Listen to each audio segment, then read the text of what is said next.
fresh US and UK airstrikes in Yemen. Are the middle classes gaming the school system? And is Keir Starmer on the side of the woke? This is Politics Live.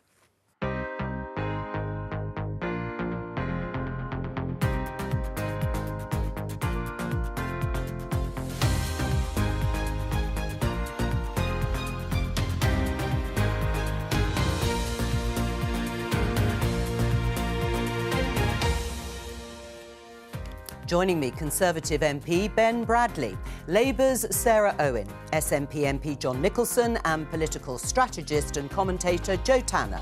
Today, the UK joins the US once again in fresh airstrikes against Houthi targets in Yemen. We will continue to degrade their ability to carry out these attacks whilst sending the clearest possible message that we back our words and our warnings with action. The Labour leader has been briefed this morning, but what about a vote in Parliament? Should the Chancellor be giving extra cash to councils rather than looking at tax cuts? Also on the programme, is Keir Starmer right about the culture wars? The Tory party is undertaking a kind of weird McCarthyism, trying to find woke agendas in the very civic institutions they once regarded with respect. And we speak to the campaigner who's changed school admissions policy in her city.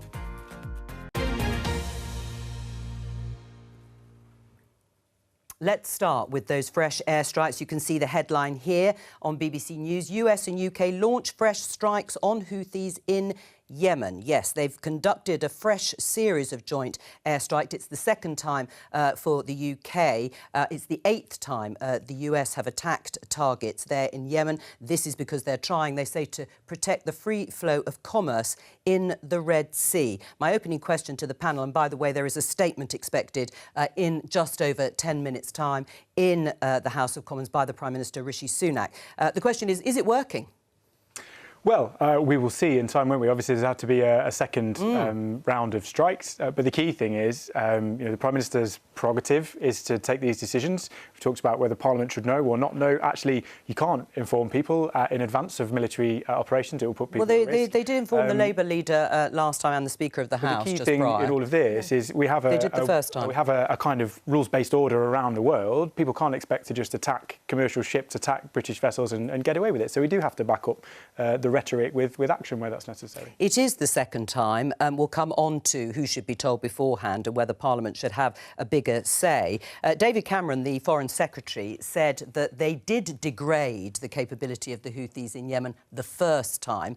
But here we are with the second round of strikes. Is it working? I think that we need to know why it was the first round of strikes didn't work. I think we need to have this come to Parliament so that we can fully understand, and also that the Leader of the Opposition is fully briefed. We were all in Parliament last night. There's absolutely no reason why we couldn't have had a full briefing on the reasons why David Cameron and Rishi Sunak has decided to do the second strike. Is it working, John? We don't know yet. The fact they've had to have a second strike probably means that they don't feel that it worked particularly well.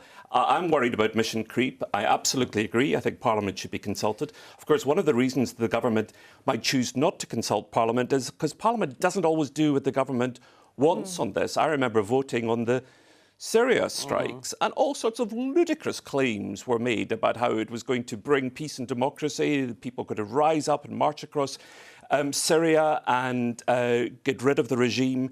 And all of the promises made for that military action didn't work. So I think it's a good thing in a democracy for parliamentarians to be consulted.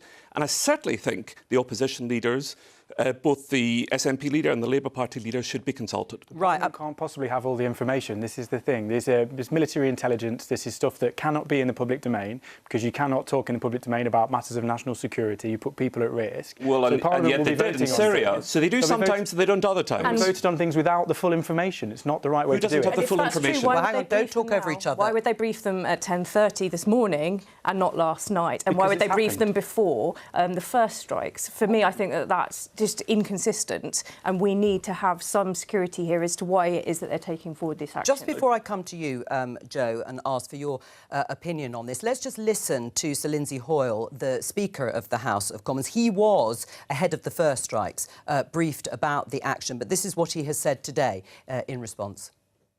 As I say, the House must be informed at the earliest opportunity. If this is continuous action, therefore, quite rightly, the government must inform the House and it must put a big debate on. If the House matters to me, it matters to the MPs. They are elected by our constituents, so we need to hear it in the House ASAP. Well, arguably they are hearing it ASAP because they're going to hear it in about 10 minutes' time.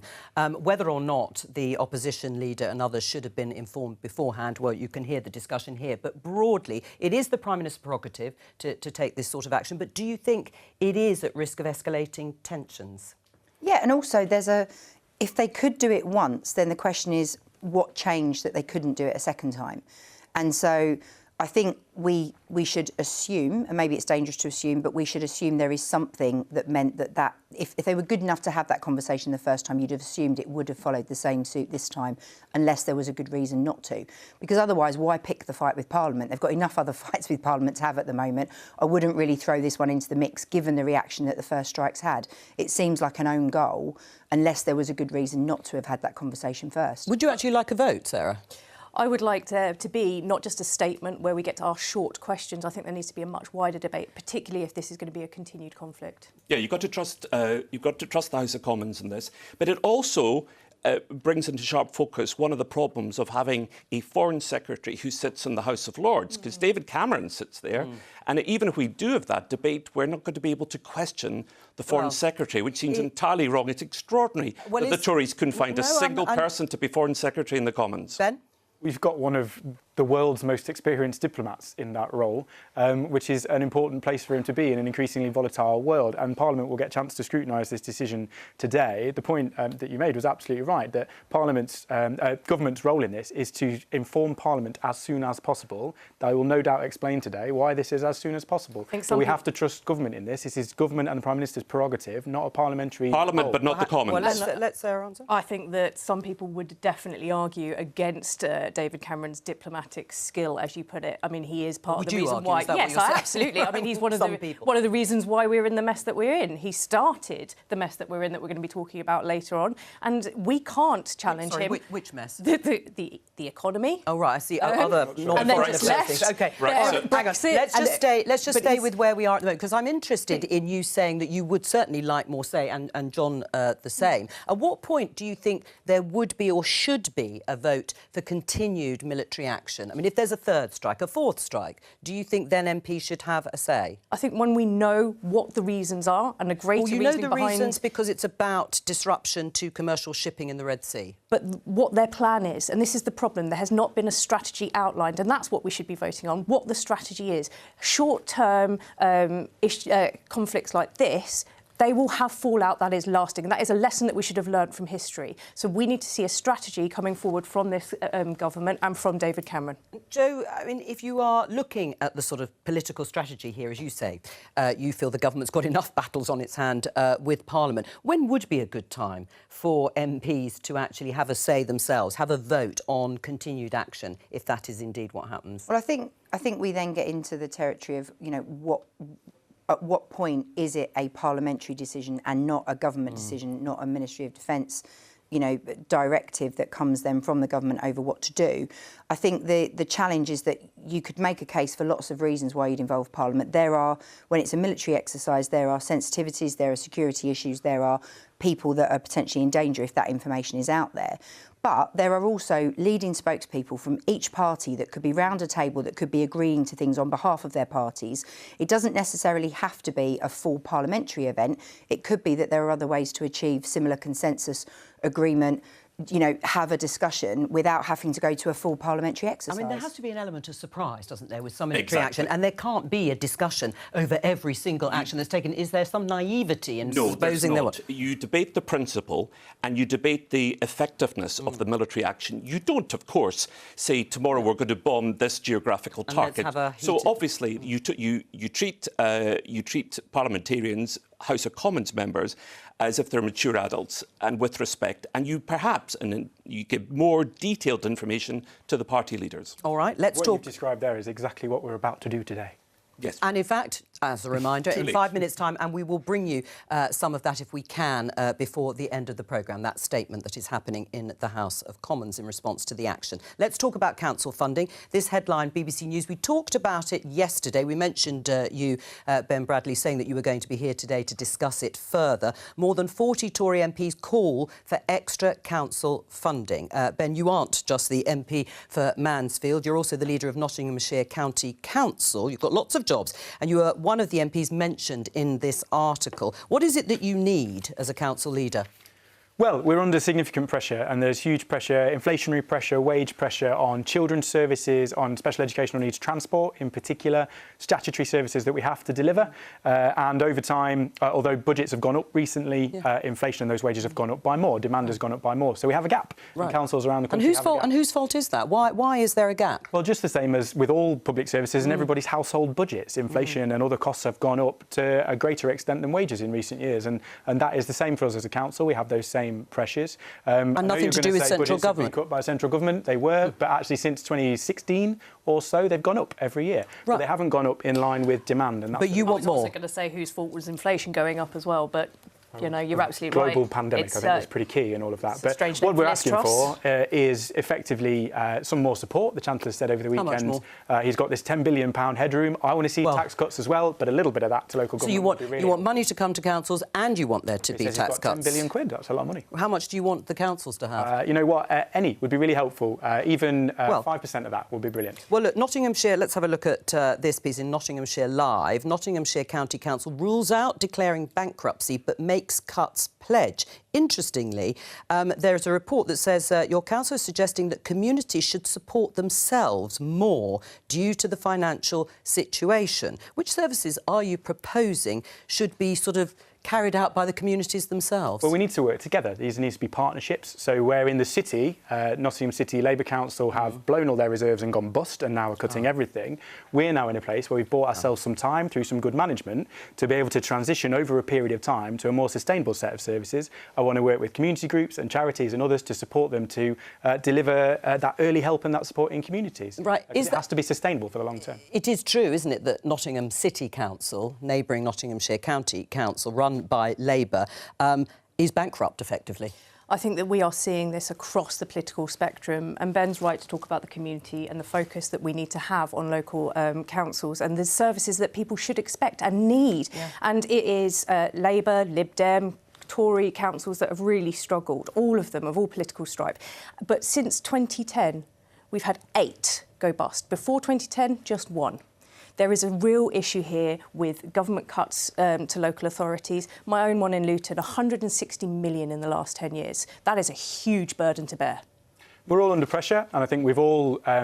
councils have never quite recovered from that. You're absolutely right, although budgets have gone up in recent years and we've been able to manage that in a better way. But there's 2 stories here. One is well-managed councils that are under pressure and are asking for more support. But there are Tory councils also in financial problems. Say, under pressure and asking for more support. One is councils that have gone bust, and they are overwhelmingly councils that have messed something up. In Nottingham's case, 60 million quid on Robin Hood Energy. I mean, so that is the case. I mean, the council in Nottingham City has lost more than £38 million in the collapse of the council-run Robin Hood Energy scheme and £50 million on repaying unlawful use of housing funds. That sounds like it's down to mismanagement rather than just a shortage of funds. I think there's no getting away from the fact that there are a multiple number of issues as to why different councils do go bust, but the one factor here is that they have to take the risks because of those cuts to central government, from central government. And one of the other reasons that we are seeing this is the increased demand on local authorities from the cost of living crisis through all the last 14 years, the resources that have been stripped away from areas and from communities. And the local authorities have had to pick up the pieces. Right, I mean, there is a point there, isn't there, that the pressures on a council like Nottingham, which has a lower council sort of base, if you like, they don't get as much council tax, the demands are higher, they take risks in order to spread the costs. Well, I think in the middle of all of those challenges you described, setting up your own state-run energy company, in effect, that's nothing to do with your statutory duties is a hell of a risk to take, and not one that anybody else in the country took. But again, it's the difference between well-managed councils who have managed those pressures. In Nottinghamshire, we still have an open access youth service. We've got more children's services than we did years ago. Well, so actually, Joe, it can be done. One of the interesting things is who signed these letters. Priti Patel was one of the signatories, and Robert Jenrick was also one of the signatories. And it's interesting, these are people who believe in cutting taxes. Now, I don't understand how the Tories think they're going to square this circle. There was an interesting YouGov poll which was discussed on Times Radio the other morning. Every single area of the United Kingdom, with Scotland at the top, voters chose better services than tax. And you put up taxes, and the SNP government has put up taxes, but also... Well, for the better off. For the better off, yeah. But also, I mean, Humza Yousaf, the First Minister, announced, I remember here on the programme we were covering the conference speech, saying that council tax in Scotland would be frozen until April 2025. Now, there was quite a gasp there from councils in Scotland, and as a result, they're also struggling financially. They are. They're absolutely struggling. I used to work for an American senator, and one of his favourite expressions was John Kennedy's, which is to govern is to choose. These are all decisions, and we've got to be grown up. If we freeze council tax, or if we reduce council tax, and there's inflation, you're going to have to cut some services. Inevitably, you're going to have to make choices. Yeah, now, but what choice are you going to make? What choice is the SNP going to make? Because these councils are calling Aberdeen City Council, Christian Allard, the leader of it, SNP co-leader of that council, saying that we want the SNP government to match the money they're going to lose from freezing council tax. Are you going to do that? I know, well, obviously, I'm not the First Minister, I don't make these decisions. I mean your party. I know that a lot of councils are clearly struggling. Well-managed councils are struggling. The thing about the Scottish Government, unlike the UK Government, is the Scottish Government operates with a set budget and cannot borrow.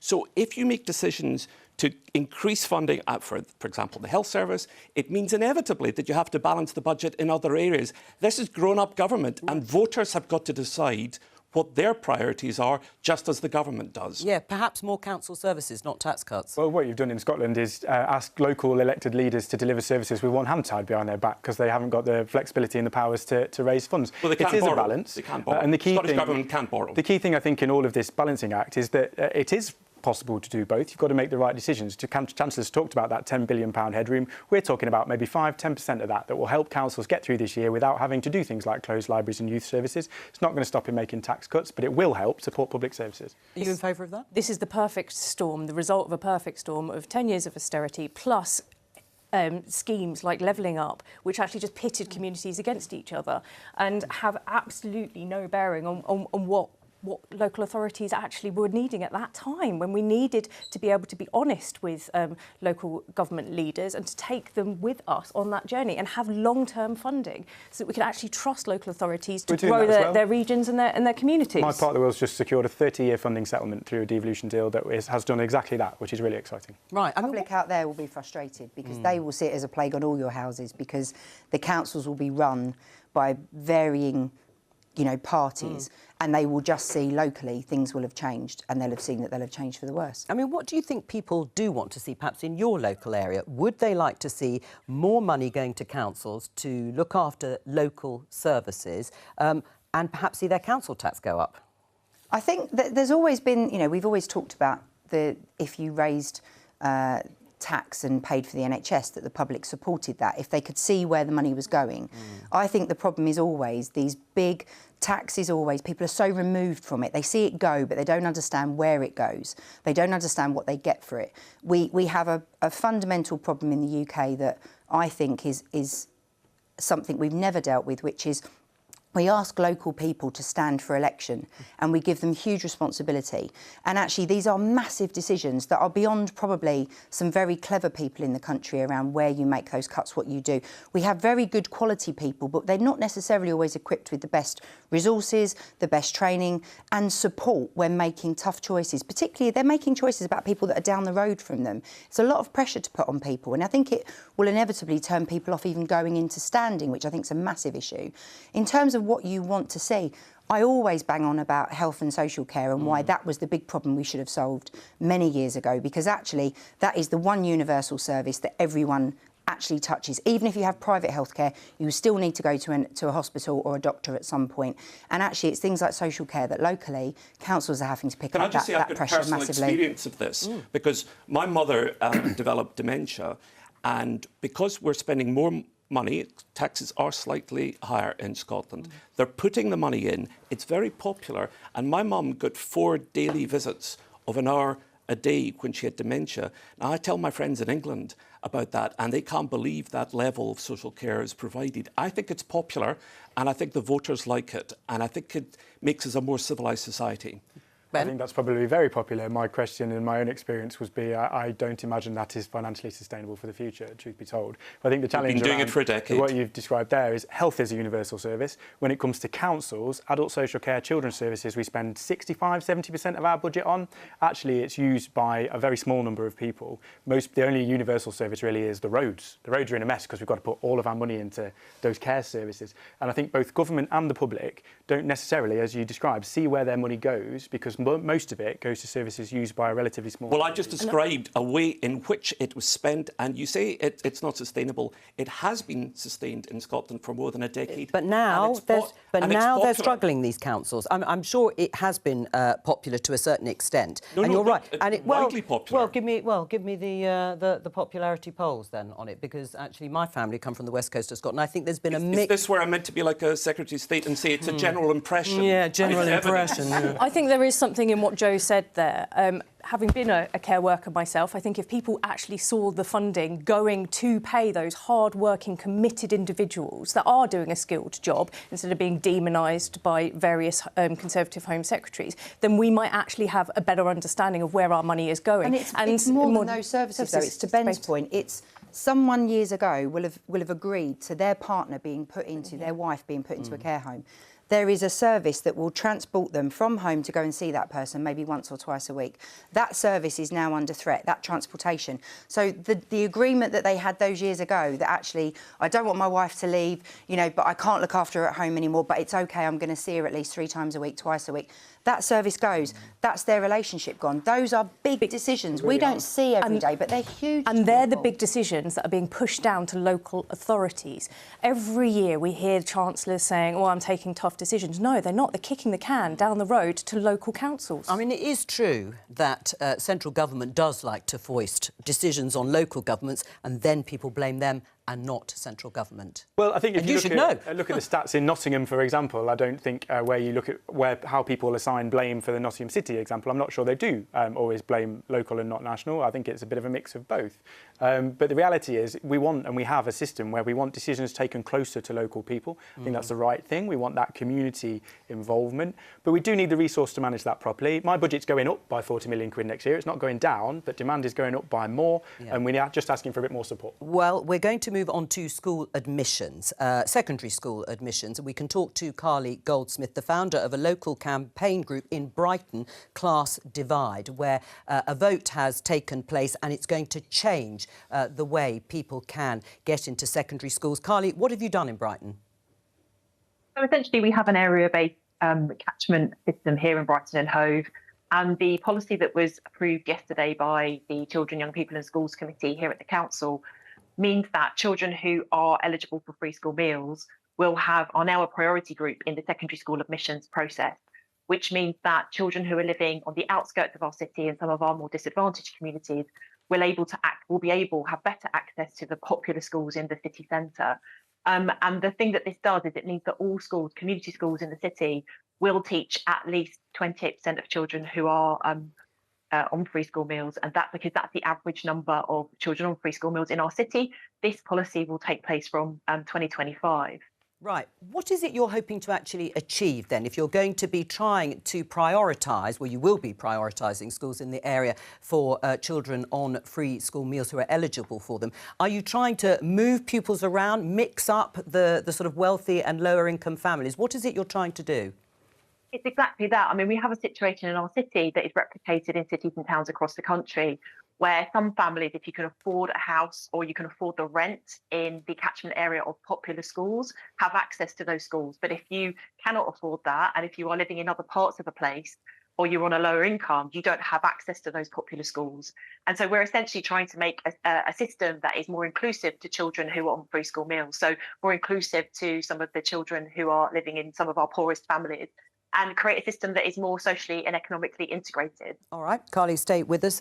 Sarah, Labour-run council in Brighton, do you approve of this? I think that this is a long-running issue in Brighton. I worked over 10 years ago. Only in Brighton, you think? Well, not just in Brighton, but I know it's acute in Brighton. They've had this system of golden halos, as Carly described, around the best schools where house prices are artificially increased so that people can get into those catchment areas. It happens in places like Luton as well. We're lucky. We've got a number of outstanding schools. In Bedfordshire, 4 of them are in Luton. But would you like to see the system change from a catchment area system, which is the prevailing system across many parts of England, to doing what Carly I think does? this is about trusting the local authority to know what's best for the local area. This might work in Brighton and Hove and maybe well be necessary, but there are other areas which actually might look at it in a different way. And I think we have to look at how this has got to change for kids in Brighton, because there are pockets of deprivation in Whitehawk, in Moulscombe, in areas of Brighton, where actually these kids really need to be able to go to some of the best schools, and they deserve to be. Right. I mean, it's not just in Brighton. I mean, no, it's replicated. Yes, replicated everywhere. There's been,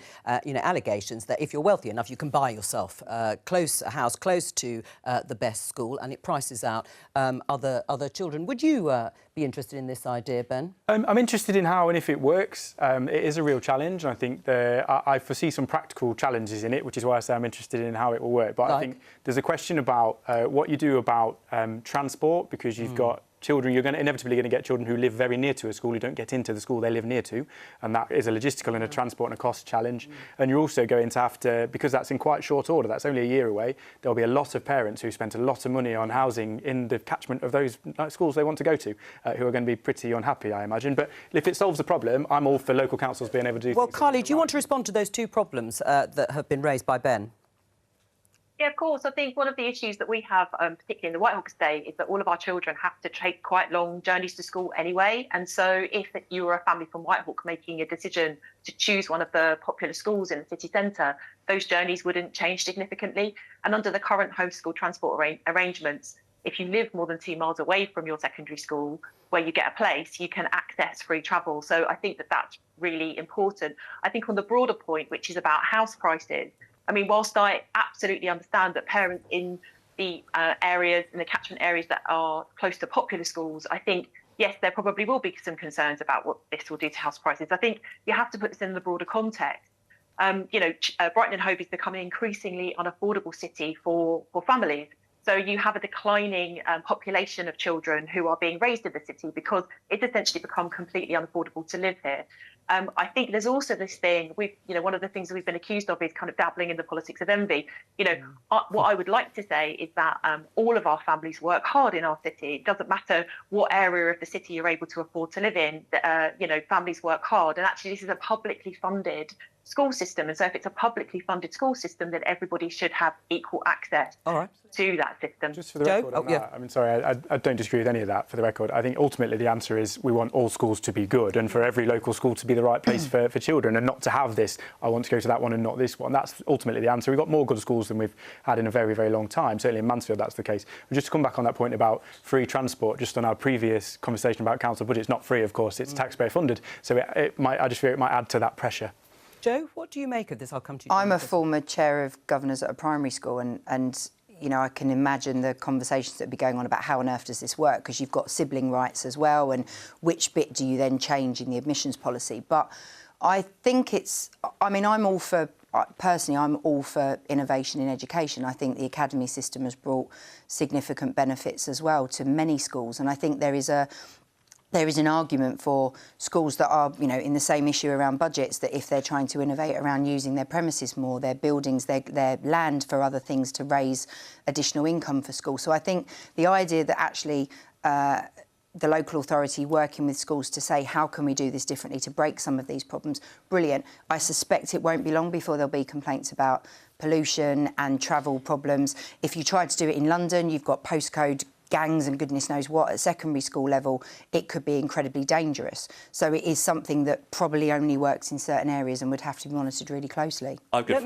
friends who live in a tower block in London, and the local catchment area depends on what floor you live in. So people are actually competing to buy flats in different floors because of this. But let's talk about Scotland, because there isn't a preference system. Parents don't get the chance to say, I prefer to go to this school or that school. We've also increased the amount of money we spend on free school meals and expanded it. But it does have advantages and disadvantages too. Children get told they'll go to their closest school. Yes. So in some ways, I presume the system reflects, or the schools reflect, the areas that they are in from the families. On the other hand, the Institute for Fiscal Studies says it actually leads to wider social segregation.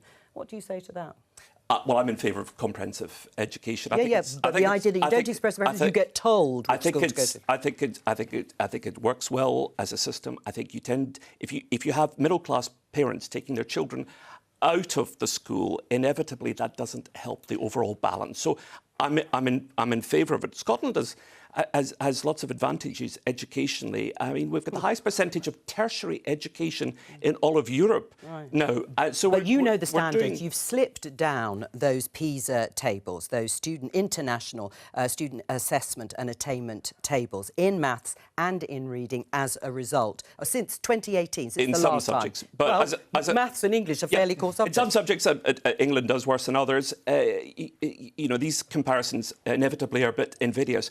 But as the first generation myself to go to university, I think the fact that we have now achieved this very high level of tertiary educated citizens is good for all of us. But the golden halo effect that you talked about is just as dominant in Scotland as a result of the system. You admit that. But isn't it tragic that we're talking about school meals in this way and children having to be given free school meals? And I would what a terrible condemnation of the society we live in. This is a symptom of a wider problem. That is that schools have been underfunded, under-resourced, and they are really struggling. And I've got schools in Luton that are able to wring out their roof every time it rains. That is the state of the education system after 14 years of Tory government. We shouldn't be talking about competing for the best schools. Ben's right, they should be good schools on every doorstep, and currently we don't have that. Can I just go back to you, Carly? I mean, what is the right mix of pupils then, do you think, in schools in Brighton? It's really important that currently we have some schools that have as low as 15% of children eligible for preschool meals as part of their pupil cohort, and other schools that have up to 46% of children eligible for preschool meals as part of their pupil cohort. We just think that there needs to be a much better balance of that. And actually, this has been done routinely in other countries, and obviously it hasn't been tried here before, and it will be closely implemented and monitored and evaluated, we're hoping.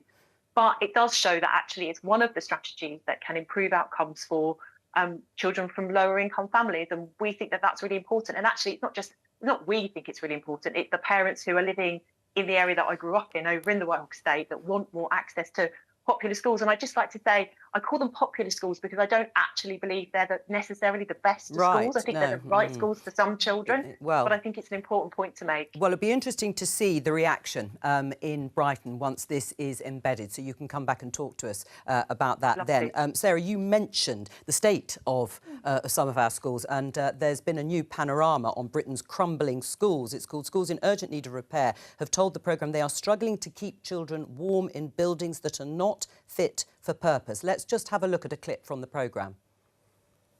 We're competing against everyone else in the country. How can we be as good as them when we don't have the same facilities?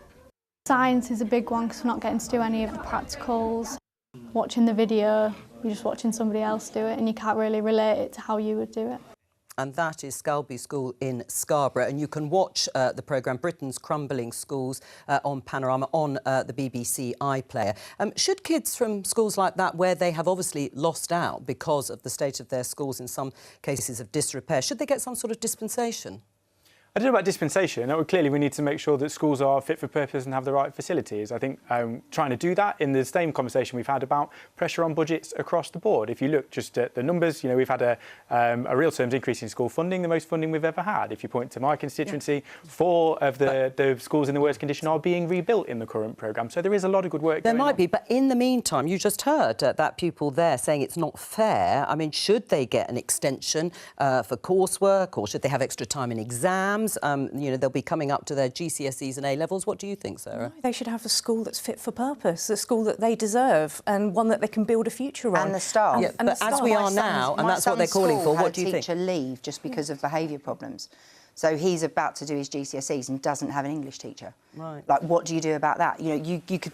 The facilities are a big problem, but also so are actually the people that are delivering the teaching. We need enough teachers enough quality teachers in schools as well. But just briefly, should they get some sort of dispensation for this year because of the state of some of the schools? Well, I think there's a really difficult question in that of where do you draw lines and what's dispensation mean? I think that's a complicated and probably unhelpful thing to go down. But clearly, we need to ensure that every child has that support. That's not an easy thing. You can speak to schools where there are real challenges. There's a 10-year programme of rebuilding and investment, but you can't click your fingers and fix everything. Should they get extra time? Of course, interest rates are stalling the rebuilding programme, and the costs post-Brexit, of building materials have rocketed. So you find, I talk to local councillors, and they tell me the same thing. When they budgeted for a school and a school rebuilding, the costs rocketed because of the cost of materials. But what about the children themselves? Should they get some sort of help or leniency in these exams, or not? Rightly or wrongly, should they or shouldn't they? Yes, I'm very taken with the Finnish model, where teachers are paid a great deal more. Kids start school a bit later. They stay in preparatory school for longer. Teachers are highly valued, and their system's more egalitarian, more fair, and produces good results. I think it's a very good model to follow. Right, but no one's answered the question about whether they... I mean, you have said no pretty well, I think. I did, I said yes. I think you did, right. They kind of do, not in the exam results, but universities are very, very good at looking at those and looking also at background and extracurricular and other things and making those... And when we talk about attendance and children not going into school, you have to wonder what other factors are there. And actually, if they're freezing cold or they're in miserable, there are massive issues as to why people aren't in school. All right, well, of course we should understand children's background when they apply for college. Of course we should. Let's talk about Sir Keir Starmer, the Labour leader, because he used a speech at the Civil Society Summit yesterday to criticise the Conservatives for getting tangled up in culture wars of their own making. This is how the Daily Mail covered it. Starmer wades into culture wars on the side of the woke. We can talk about what that term actually means, but social justice. But anyway, let's take a listen to what Keir Starmer said. Instead of working with the National Trust, so more people can learn about and celebrate the culture and our history. They've managed to demean their work. In its desperation to cling on to power at all cost, the Tory party is undertaking a kind of weird McCarthyism, trying to find woke agendas in the very civic institutions they once regarded with respect.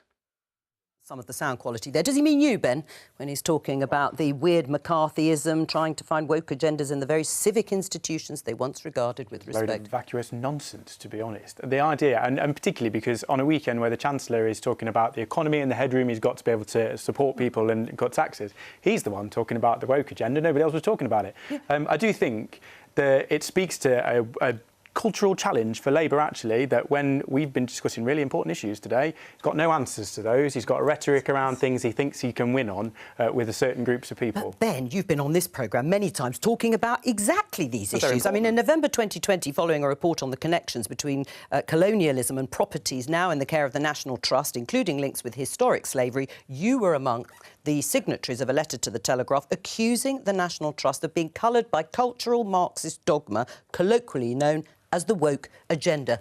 You started it, to use that childish phrase. I think, well, let's not get into who started it. We'll be going round in circles. But I do think the reason these things come up, the reason that we talk about the actions our institutions take with taxpayers' money, let's not forget, and whether these actions are right or wrong, whether people pay their National Trust membership to be lectured on historic or race issues, probably not. Actually, the reason they find their way into MPs' conversations and our inboxes is because people get really grumpy about them. They are really important. Let's be honest about the reason why it is that every time Ben, you or Lee Anderson talks about a woke issue, it's because you're trying to distract from 14 years of your failure. Nonsense. It's a distraction technique. It's a blame game. And it's a blame game that nobody wins on. These culture wars, nobody comes out winning. No one. Keir Starmer's the one raising it. These are the issues that matter to my constituents. And when we talk about immigration... You can't say that he's talking about something irrelevant and then saying this matters to your constituents. Well, they do. Let him talk. Vacuous. everyone should be nicer to each other and then everything will be better is vacuous nonsense. But these issues that people get called the kind of culture wars, gender, immigration, these are fundamental to our society and what Britain is and how it works. They're not woke nonsense. They're not culture wars. But the idea that you can say one side of that argument and that's fine and you're on the side of the righteous, but if you disagree, you're just having culture wars. All right, let's is what infuriates. Well, they are important issues, aren't they? Some of them, well, they certainly are, especially when you get ludicrous situations like Kemi Badenoch, for example. Do you remember recently that she sent Ofsted inspectors in because she decided in her own favoured imagination that a child in a school was identifying as a cat? So they went, of course, and they discovered that children play games. Sometimes they pretend to be animals, and sometimes they play other games. Of course, the school did not have a child identifying as a cat, but this whole inspection covered in the right-wing media, it's ludicrous. And on the question of the National Trust and slavery and other statues, they consulted the local community in London over the slaver Geoffrey outside the Geoffrey Museum. The local people said that they wanted the statue taken down and contextualised. The Secretary of State intervened and said he would withdraw funding if the museum did as the locals asked. In Scotland, that would be illegal. Just before I come to you, Ben? The idea that caring about what our children in primary schools are taught about gender is just some culture wars issue is absolutely for the birds. It's something that is so important to millions of parents around the country. These are fundamental to our culture and what Britain is. Well, because actually, do you think the culture wars, to some extent, particularly over the issue of gender and identity, did actually start derailing Nicola Sturgeon when she was First Minister? No, I don't. I think that the gender recognition reform that was passed with all party support, including the Labour Party, quite inappropriately blocked by Westminster, was a kind and progressive piece of legislation. I think there was a frenzy whipped up against it, a great deal of homophobia and transphobia. I've had it mentioned. Did it start? Was it the beginning of the end for Nicola Sturgeon? Absolutely not. I've had it mentioned once on the doorstep. People don't care about it. It's a Twitter and right-wing media phenomenon. Nonsense. Well, if people don't care about it, why then was there a legal court case taking Westminster to court for blocking this? In the end, it's been dropped subsequently because it was ruled against. What if it's that important, and it obviously was at the time? You went to court over it. Well, it was the Tory Secretary of State who tried to intervene to stop it happening. So of course the Scots are going to defend their own parliament and their own parliamentary legislation. Where are you? Is the issue culture wars, whatever you want to call it, subjects of identity, talking about the National Trust, issues of statues? These are important issues to many, many people. Are they a vote winner, though, in elections? I'm not sure they're a vote winner. I think the issue is there are so many issues on a very long list that then the idea that, you know, a whole speech is devoted to kind of some sort of point-scoring exercise. I've thought Keir Starmer's been doing incredibly well recently, and I felt like it was just a wasted opportunity when there were so many other things he could have covered yesterday. And I think the challenge for the public is, do they feel then that the issues that really matter to them on a day-to-day basis are being discussed in a grown-up and adult fashion? What I think is really interesting about the intervention yesterday, you may remember many years ago the row about paying people in cash that started between Labour and the Conservatives. And what happened was Ed Balls, as I think he was Shadow Chancellor, said something at the time about, we shouldn't be paying anyone in cash. And within 24 hours, his window cleaner said, well, he always pays me in cash. Right. And this is just, what's basically happened is the floodgates are open now. For every interview Keir Starmer gets, he's going to get one of those awkward questions that he's then going to have to try and answer, and the whole thing will get derailed. And I think the public will be fed up. Sarah? This was a speech about civic society and working with organisations like the Trussell Trust, for example, the RNLI, National Trust. And those are the institutions that have stepped in to save communities like mine in Luton. Yeah, although we couldn't find any examples of the Conservatives attacking the RNLI. I'll give you one. Go I'll on, give then. you one. Yeah. So Lee Anderson, who was until last week the party chairman of the Tory party, deputy, to give him a promotion there, would never want to do that. But he had said and accused the RNLI of ferrying in illegals. Right. And I would say that we thought it was Nigel Farage, but maybe Lee Anderson did too. But All right, well, I'm afraid that's all we have time for today. Thank you very much to all of our guests for joining me. I will be back tomorrow, of course, with more Politics Live. And remember, it's at the earlier time of 11:15 because we have Prime Minister's Questions, where you'll see Rishi Sunak up against Keir Starmer. Bye-bye.